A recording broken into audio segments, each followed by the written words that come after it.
السلام عليكم ورحمة الله وبركاته. أسعد الله صباحكم والمساء. شوف، إذا كتب الله لك رزق لا يمكن لأحد في الدنيا أن يمنعه عنك، ولا أحد يأخذه منك. رزقك اللي كاتب الله لك يجيك، وشيء اللي الله سبحانه وتعالى ما كتبه لك لن تتحصل عليه لو مشيت بيديك ورجليك. رفعت الأقلام وجفت الصحف. اسمع إلى هذه القصة العجيبة، تتعجب منها مثل ما أنا تعجبت. كان محمد ابن عبد الملك الزيات وزيرا عند الواثق، وكان وزيرا ذا مال وذا جاه وذا حظوة عند السلطان، عند الخليفة. وكان يعني ليس بينه وبين الخليفة أحد، يعني يخاطب الخليفة مباشرة. فكان له جاه وعنده ثراء. لكن سبحان الله، يقولون كان على هذه المكانة وعلى هذه الأموال التي عنده كان بخيلا لئيما، لا يعطي أحدا درهما ولا يقدم خدمة للناس، ما ينفع أحد، ما ينفع لنفسه. سبحان الله، يعني تجد كثير من الناس ما عنده كثير جاه، ما عنده، لكن يبذل، يكلم ذا ويكلم ذا ويسعى في أمر ذا ويسعى في أمر ذا، ويبذل مما يعني عنده من مال حتى وإن قل. فالكرم ليس له علاقة بالمال والقلة. كم من إنسان يعني قدر له في رزقه ولكنه يبذل، وكم من إنسان أعطاه الله الأموال ولكنه يبخل، ومن بخل فإنما يبخل على نفسه، نسأل الله العافية والسلام. يقولون كان لئيما، لا يعطي سائلا ولا يكرم ضيفا. المهم، دخل عليه في يوم من الأيام في مجلس الوزارة. طبعا مجلس الوزارة هذا مجلس عام. دخل عليه رجل يقال له عبد الله الهبيري. دخل وجلس في مجلس الوزير هذا، يعني ينتظر أن الوزير يعطيه شيء، ينتظر، يعني جلس يوم يومين ثلاثة، يرغب أن الوزير إما أن يعطيه أو يعني يشوف له وظيفة أو كذا. وظل يتردد على مجلس ابن الزيات، وابن الزيات يرمقه بعينه، فعرف مقصده، عرف أن الرجال يدور، يعني دور فضل الله، يعني يبغى شيء، يبغى حاجة. فقال لي عامل عنده، هذا الوزير قال لي أحد عماله: اذهب إلى الهبيري. قال: اذهب إليه وقل له: قد عرف سيدي بغيتك، ولئن جلست عاما كاملا في هذا المكان لن تنال منه درهما ولا دينار. بس توكل على الله، قل له.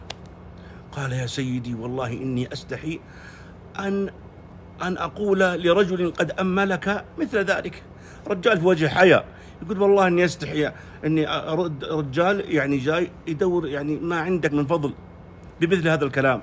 قال: قل له ما أقول لك، اذهب. هذا العامل استحى، أخذ 3000 درهم من عنده من ماله الخاص، وذهب إلى الهبيري، عبد الله الهبيري، وأخذ على جنبه وقال: اسمع يا عبد الله، هذه 3000 درهم مني أنا، من مالي الخاص، واذهب إلى حال سبيلك. قال: من مالك؟ من عندك؟ قال: نعم، من عندي. قال: ما جئت لأطلب منك، إنما أردتها من الوزير. قال: اسمع، خذ هذه وتوكل على الله، ترى الوزير ما هو يمك، والوزير يعني الحقيقة قال لي كلام، لكن أنا أستحي أن أنقله إليك. قال: لا، قل ما قال، قل وش قال. قال: والله إني أستحي أن أقول. قال: لا، قل. قال: يقول لك: قد عرف بغيتك، ولئن جلست في هذا عاما كاملا لن تنال منه درهما ولا دينار. هذا كلام صراحة. قال: قد سمعت ما قال، أو أنت مؤد عني ما أقول؟ أنا سمعت كلامه، توصل الكلام اللي يقول لك؟ قال: والله لا أقول له. قال: اسمع، قل له: لقد كنت آتيك في كل يوم مرة، لكن بعد كلامه هذا لآتينه في اليوم مرتين صباح مساء ولأجلسن له في هذا، وليس أقل من أني أنغص عليه. يقول إذا ما استفدت شيء أقلها بس كذا أنكد عليه أخليه يتصبح بي ويتمسى بي كل يوم أقابله. وقل له إني ما أتيت لشخصي، أنا ما جيتك عشان أنت شخصك أنت ولا أنا أعرفك أنت ما فيك خير، لكني دخلت البيت من بابه ودخلت أطلب الرزق، وإني أعلم أن هذا المكان هو باب رزق لمثلي. أنا أصلح أن أكون وزيرا، أميرا، كاتبا، أنا رجل أعرف من قدري، هذه صنعتي، وجئت أطلب الرزق ليس منك وإنما أخذا بالأسباب. الله سبحانه وتعالى يقول وأتوا البيوت، الله سبحانه وتعالى يقول وأتوا البيوت من أبوابها، وأنا دخلت على هذا الرجل وأنا أحسبه بابا من أبواب الرزق لمثلي. قل له ذا الكلام. قال والله لا أقول له، أبشر. فذهب هذا العامل إلى الوزير بن الزيات وقال له يقول لك الهبيري كذا وكذا وكذا. قال خليه، والله جات عناد، ها والله لا يقعد 10 سنين ما يذوق ريال، عناد السالفة، خليه يقعد. فصار عبد الله الهبيري يأتي صباح مساء إلى مجلس الوزير ويجلس في الصالة ويقعد بس كذا يوريه وجهه. وكان ابن الزيات كلما أقبل قال جاء الخبيث، جاء الكريه، جاء اللئيم، كان يتضجر من رؤيته. يقول الكاتب هذا يقول وظللنا على ذلك زمنا. يقول في يوم من الأيام ذهبت أنا والوزير بن الزيات للخليفة الواثق. طبعا ابن الزيات له لقاءات مستمرة دورية مع الخليفة. يقول فدخلنا قصر الخليفة وأنا جلست في إحدى المقصورات، يعني مكان مخصص لمثلي، ودخل الوزير ابن الزيات على الخليفة ثم مكث يعني وقت وخرج. يقول فلما خرج رأيته متعجبا يصفق يدا بيد، وقد يعني تغير لون وجهه، ويقول والله ما رأيت مثل اليوم عجبا، ما رأيت مثل اليوم عجب. يقول فقلت له وما ذاك يا سيدي؟ قال لما دخلت على الخليفة قال للخليفة يا محمد أريدك أن تنتخب لي رجلا يصلح أن أوليه مصر، يعني تنقي لي واحد، تختار لي واحد، ترشح لي واحد. يقول فغاب عني كل أحد. يقول فظللت واجما أنظر الخليفة أطالع فيه. قال ويحك ولا أكلمك. يقول فقلت له نعم سيدي. قال أولا بقول لك انتخب لي رجلا. يقول فانتفضت وقلت له نعم عبد الله الهبيري. قال من؟ عبد الله الهبيري. نعم الرجل، إني أعرفه وأعرف أباه، هو وأبوه كلهم يعني كانوا يعملون عند الخلفاء. قال نعم الرجل هو وأباه، وأخذ يثني عليه. قال نعم أحسنت الاختيار. يقول فلما رأيت الخليفة يثني عليه اشتفقت وقلت لا يا سيدي إني قصدت عبد الله الزبيدي وليس الهبيري. فقال من الزبيدي؟ عبد الله. لا عرفت. لا نعم الرجل، لكن ما يقارن مع الهبيري. لا الهبيري أفضل. لا.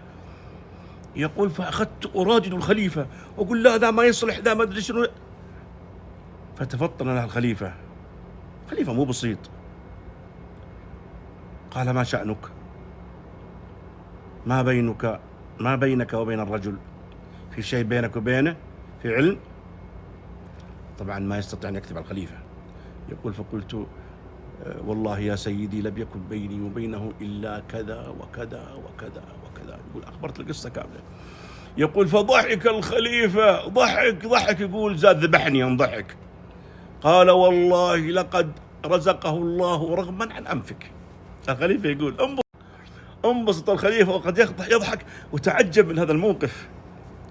يقول فلما رأيت يعني ضحك الخليفة وخلاص يعني أنا صرت يعني يعني أرمي بآخر أوراقي، قلت يا سيدي ولكنه رجل فقير وأخشى أن مثل هذه الإمارة تفتنه، يعني إمارة مصر وكذا هو ما عنده شيء.